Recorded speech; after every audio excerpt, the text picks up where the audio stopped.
క్రమశిక్షణ అంటే మొదటగా మనకు గుర్తు వచ్చేది ఆర్మీ వాళ్ళు లేచిన దగ్గర నుంచి పండుకునే వరకు క్రమశిక్షణతో ఉంటారు. వాళ్ళు మార్చి చేస్తే ఆ లైను స్కేల్తో గిరగీసినట్లుగా స్ట్రైట్గా ఉంటుంది. ఒకవేళ ఆర్మీ వాళ్ళు క్రమశిక్షణ తప్పితే, క్రమశిక్షణ లేకుండా అక్రమముగా జీవిస్తే దేశంలోకి తీవ్రవాదులు వస్తారు, ఉగ్రవాదులు వస్తారు, విదేశీయులు వస్తారు. అక్రమముగా జ్వరబడి విధ్వంసాన్ని సృష్టిస్తారు, దేశ సంపదని దోచుకుంటారు. క్రమశిక్షణకి మరో నిలువుటద్దం ఏంటంటే ప్రకృతి. క్రమశిక్షణకు మరో నిలువుటద్దం ప్రకృతి. ఉదాహరణకు, సూర్యుడు తన సమయమందు తూర్పు దిక్కున ఉదయించి పడమర దిక్కున అస్తమిస్తాడు. దేవుడు సూర్యుడిని సృష్టించిన దగ్గర నుంచి అదే క్రమశిక్షణ ఇప్పటికీ సూర్యుడు ఫాలో అవుతున్నాడు. ఎప్పుడు కూడా తన క్రమాన్ని సూర్యుడు తప్పలేదు. ఒకవేళ సూర్యుడు తన కక్ష దాటి 1 కిలోమీటర్ ముందుకొస్తే భూమి మీద ఉన్న చెట్లు, మొక్కలు, జంతువులు మరియు మనుషులు ఏమైపోతారంటే మాడిపోతారు. పర్వతాలు, మంచు కొండలు కరిగిపోయి భూమంతా జలమయమైపోతుంది.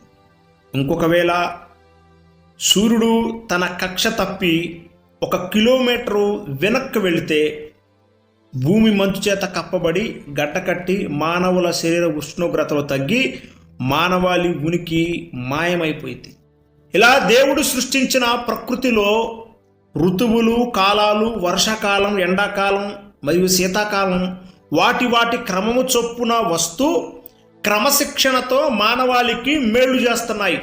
అవి కానీ క్రమము తప్పితే మానవాళి ఉనికి అస్తవ్యస్తమైపోయింది. మానవాళి ఉనికి మనుగడ లేకుండా పోయింది. ప్రకృతి ఇప్పటి వరకు క్రమముగా, మర్యాదగా ఉంటుంది కాబట్టే మానవాళి యొక్క మనుగడ సాగుతుంది. దేవుని సృష్టిలో ప్రకృతి మాత్రమే క్రమము తప్పకుండా క్రమశిక్షణ కలిగి జీవిస్తుంది. దేవుడు ఈ లోకాన్ని సృష్టించినప్పుడు ప్రతిదానికి కూడా ఒక క్రమ పద్ధతిని ఏర్పాటు చేశాడు. అవి క్రమశిక్షణ కలిగి ఉండాలి అని దేవుడు ఒక క్రమాన్ని వాటికి ఇచ్చాడు. దేవుడు ప్రకృతిని కేవలము తన నోటి మాటతో సృష్టించాడు. మనిషిని మాత్రమట స్వయముగా తన హస్తములతో తీసుకొని, తన చేతిలోకి తీసుకొని, తన పోలిక చొప్పున అందముగా తయారు చేశాడు. కానీ మనిషి మాత్రం క్రమము లేకుండా జీవిస్తున్నాడు. నోటి మాటతో సృష్టించబడినవేమో దేవుని మాటకు లోబడుతున్నాయి. దేవుని చేతి పని అయిన మనిషి మాత్రము దేవుని మాటకు లోబట్టలేదు. మనిషి క్రమం లేకుండా జీవిస్తున్నాడు. క్రమము లేని దానిని అక్రమము అంటారు. క్రమము లేని క్రైస్తవుడిని సాతాను అక్రమమైన మార్గములో నడిపిస్తాడు. ఆ మార్గము నరకానికి దారి చూపిస్తుంది. క్రమము లేని వాడిని సాతానుగాడు తన చేతుల్లోకి తీసుకుంటాడు. ఏదేను తోటలో క్రమము తప్పిన హవ్వను తన చేతుల్లోకి తీసుకున్నాడు. ఆదామును తన చేతుల్లోకి తీసుకొని అక్రమమైన మార్గంలో నడిపించి ఆజ్ఞను అతిక్రమించేలా చేశాడు. తద్వారా లోకానికి ఏం పరిచయం అయింది? మరణము పరిచయం అయింది. కష్టాలు, కన్నీళ్లు, వేదనలు ఎన్ని ఎక్కడి నుంచి వస్తున్నాయి మనకి? ఆ రోజు చేసిన పాపమే. మనందరినీ క్రమములో పెట్టమని పరిశుద్ధాత్మ దేవుణ్ణి మనకు సంచకరువుగా ఇచ్చాడు. గలతీయులకు రాసిన పత్రిక 5వ అధ్యాయము 25వ వచనం, మనము ఆత్మను అనుసరించి జీవించిన వారమైతిమా, ఆత్మను అనుసరించి క్రమముగా నడుచుకుందుము. ఆత్మను అనుసరించి నడిచిన వాడు ఎలా ఉంటాడు? క్రమముగా ఉంటాడు. వాడు క్రమశిక్షణలో ఉంటాడు.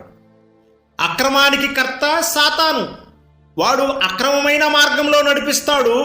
ఆ మార్గము నరకానికి దారి చూపిద్ది. కానీ క్రమానికి కర్త అయిన పరిశుద్ధాత్మ దేవుడు మనకు క్రమశిక్షణను నేర్పిస్తాడు. ఆయన క్రమశిక్షణలో గనక మనము నడిచినట్లయితే బుద్ధిగల కన్యకల వలె క్రీస్తుని చేరుకుంటాము. ఆ మార్గము మనకు నిత్య జీవాన్ని ఇస్తుంది. మనకు నిత్య జీవం కావాలా?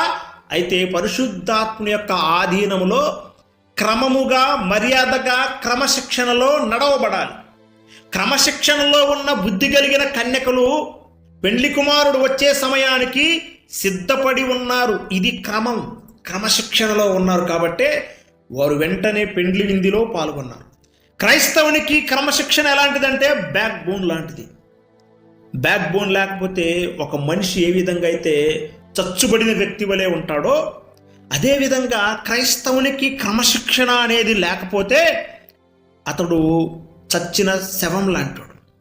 క్రమశిక్షణ లేని క్రైస్తవుడు ఎలాంటి వాడంటే దారం తెగిన గాలిపటం లాంటాడు, నియంత్రణ లేని సుడిగాడి లాంటి వాడు, దిక్చూచి లేని నావ లాంటి వాడు. వాటికి గమ్యము ఎవరు చూపిస్తారు? వాటి గమ్యము ఎవరికి ఎరుక? అలాంటి వాటికి గమ్యం ఉండదు, గురి ఉండదు, ఏమీ ఉండదు, క్రమమే ఉండదు. దారం పట్టుకున్న వ్యక్తి వలె గాలిపటం ఎలాగైతే నియంత్రించబడతా ఉంటుందో, పరిశుద్ధాత్ముని చేతిలో నువ్వు ఉన్నట్లయితే నువ్వు క్రమశిక్షణతో నడిపించబడతావు. ప్రతి క్రైస్తవుడు తప్పకుండా తన జీవితంలో క్రమశిక్షణ కలిగి ఉండాలి. క్రమశిక్షణ అంటే క్రమము తప్పకుండా ఒక పనిని చేస్తూ ఉంటే దానిని క్రమశిక్షణ అంటారు. క్రమశిక్షణ ఒక జవానుని ఎప్పుడో ఒకసారి వచ్చే యుద్ధం కోసం సిద్ధపరిస్తే, దైవికమైన క్రమశిక్షణ ఒక క్రైస్తవ విశ్వాసిని ప్రతిక్షణము సాతానుపై పోరాడి గెలిచే శక్తినిస్తుంది. మీకోసం తాజా వినోదం. ప్రతిరోజు నిద్రలేవగానే మొదటి గడియ దేవునితో గడపడం అనేది ఒక దైవికమైన క్రమశిక్షణ. ప్రతిరోజు వాక్యము ధ్యానించడం, వాక్యాన్ని నెమరవేయడం, ఇది ఒక దైవికమైన క్రమశిక్షణ. రోజులో ఒక్కరికైనా సువార్తను ప్రకటించడం ఒక దైవికమైన క్రమశిక్షణ. మంచి సాక్ష్యము, సహవాసము కలిగి ఉండటము ఒక దైవికమైన క్రమశిక్షణ. వారంలో ఒకరోజు కడుపు మార్చుకొని ఉపవాసము చేయటం ఒక దైవికమైన క్రమశిక్షణ. నెలలో ఒక రాత్రి నిద్ర చంపుకొని దేవునితో గడపటం అనేది ఒక దైవికమైన క్రమశిక్షణ. ఈ క్రమశిక్షణలో ఎంతమంది ఉన్నారు? ఈ క్రమశిక్షణను మీలో ఎంతమంది పాటిస్తున్నారు? నమ్మారు, బాప్తీసం తీసుకున్నారు, మందిరానికి వెళ్తున్నారు, వాక్యం వింటున్నారు, కానీ క్రమశిక్షణ లేకుండా జీవిస్తున్నారు. ఎప్పుడైతే మన జీవితంలో మనం క్రమశిక్షణ కలిగి జీవించమో అది అక్రమానికి దారి చూపిస్తుంది. అక్రమానికి కర్త సాతాను. నువ్వు క్రమశిక్షణలో లేకపోతే, క్రమముగా నీ ఆత్మీయ జీవితాన్ని నువ్వు నడిపించుకోకపోతే వాడేం చేస్తాడో తెలుసా? అక్రమమైన మార్గంలో నడిపిస్తాడు. అక్రమమైన మార్గంలో నడిపించి పాపంలోకి దించుతాడు. దాని ద్వారా వచ్చేది మరణమే. కాబట్టి ప్రతి క్రైస్తవుడు తన జీవితంలో కొన్ని అద్భుతమైన తీర్మానాలు తీసుకోవాలి. ప్రతి ఉదయం లేవగానే నేను మోకాళ్ళేసి ప్రార్థన చేయాలి, వాక్యాన్ని ధ్యానించాలి, ఆ వాక్యాన్ని నెమరు వేయాలి. రోజులో ఒక్కరికైనా స్వార్థను ప్రకటించాలి, ఒక మంచి సాక్ష్యము, సహవాసం కలిగి నేను జీవించాలి.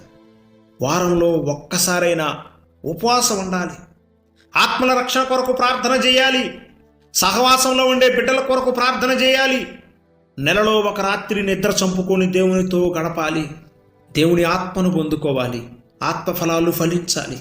ఎప్పుడో బాప్తీసం తీసుకున్నా, ఉన్న స్థితిలోనే ఉన్నాను, నా స్థితి మారాలంటే దేవునితో ఒక్క రాత్రి అయినా గడిపి ఆయన యొక్క శక్తిని పొందుకోవాలన్న ఆశ నీలో ఉండాలి. దీనిని దైవికమైన క్రమశిక్షణ అంటారు. జార్జ్ ముల్లర్ అనే దైవజనుడు వ్యక్తిగత క్రమశిక్షణ కలిగి ఉండేవారు. బైబిల్ని దాదాపు 200 సార్లు చదివారంట. ఆయన దగ్గరికి వెళ్ళి, జార్జ్ ముల్లర్ గారు, మీకు బైబిల్లో ఎంత తెలుసు అని అడిగితే ఆయన చెప్పే సమాధానం ఏంటో తెలుసా?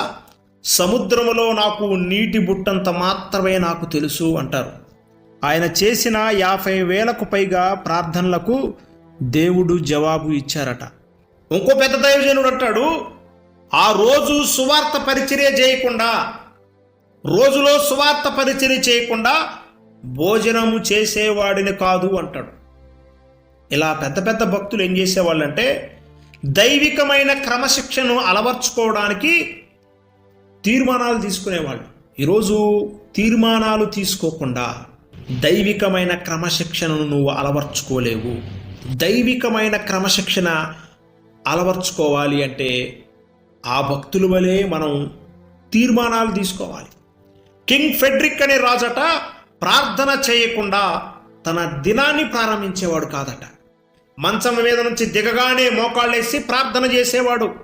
ప్రార్థన చేసిన తర్వాతే తన పనులు ప్రారంభించేవాడు. ఇది ఒక దైవికమైన క్రమశిక్షణ. బైబిల్లో మనం చూస్తే దావీదు, దానియేలు ఉదయం, మధ్యాహ్నం, సాయంత్రం క్రమము తప్పకుండా ప్రార్థన చేసేవాళ్ళు. దావీదు దినమునకు 3 మార్లు ప్రార్థించేవాడు. మనందరికీ తెలుసు 7 మార్లు స్తుతి అర్పణ చేసేవాడు, 10 మార్లు దేవుణ్ణి ఎదుర్కొనేవాడు. ఈ దైవికమైన క్రమశిక్షణయే దావీదును గొర్రెల దొడ్డు నుండి లేవనెత్తి సింహాసనం మీద కూర్చోబెట్టింది.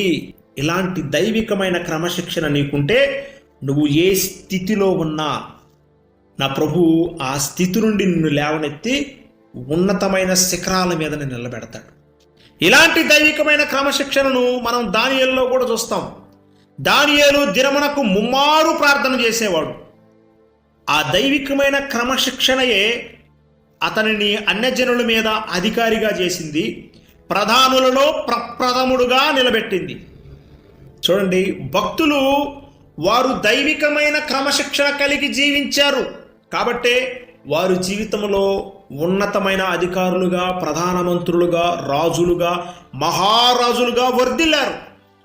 ఈరోజు నీ జీవితంలో నీవు కూడా అలా వర్ధిల్లాలి అంటే దైవికమైన క్రమశిక్షణను గుర్తుపెట్టుకొని దానిని సాధన చేయాలి. ప్రార్థించుట సాధన చేయాలి, వాక్యము చదువుట సాధన చేయాలి, ఉపవాసం ఉండుట సాధన చేయాలి, నిద్ర చంపుకొనుట సాధన చేయాలి. 3 మార్లు ప్రార్థన చేయాలని తీర్మానం తీసుకున్నాడు. ఆ తీర్మానం కోసం ఏం చేశాడు తెలుసా? శాసనాలు బయలుదేరి వచ్చినా, అవరోధాలు అడ్డంకులు వచ్చినా, సాతానుగాడు కుయుక్తులు పన్నినా దానియేలు యథాప్రకారం అని రాయబడి ఉంటుంది. యథాప్రకారము దానియేలు ప్రార్థించుటకు మోకాళ్ళు వేశాడు.